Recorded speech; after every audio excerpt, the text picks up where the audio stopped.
Umagang kay ganda. Pagpasok ko pa lang sa engine control room, may job order kaagad ako sa poging-poging chief engineer namin. Ito ang job order ko. Ang takip ng aming sewage treatment. Abaw, Diyos ko, may kalawang na. Medyo mahirap na ipasok. Ayan, sabi ko kay chief engineer, basic na basic yan. Akong bahala dyan. Tinanggal ko kaagad ang mga cover na yan na kinalawang na at binira ko na kaagad, kinasa ko na kaagad sa aking alagang lit machine. Sinalang ko ng husto at saka tinira ang mga tirada na hindi kaya ng hapon.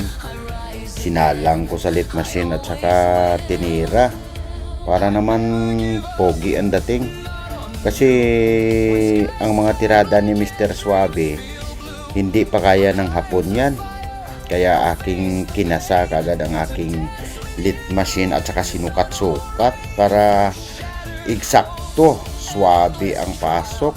At ayan na, at yari na, medyo may kalawang nga, kailangan na palitan. At tinira ko kagad sa napakataalas na talim ng lit machine. Ayan. At aking pinaandar ng full speed ang aking lit machine para pinong-pino ang kutis ng aking piece na sinalang dyan para sa takip ng aming sewage treatment. Ayan, at aking binira ng full speed yung mga tirada na hindi kaya ng hapon. Mr. Suave, basta si Mr. Suave ang gumawa, basic na basic yan. Titignan natin mamaya kung ano ang kinalalabasan. Yung mga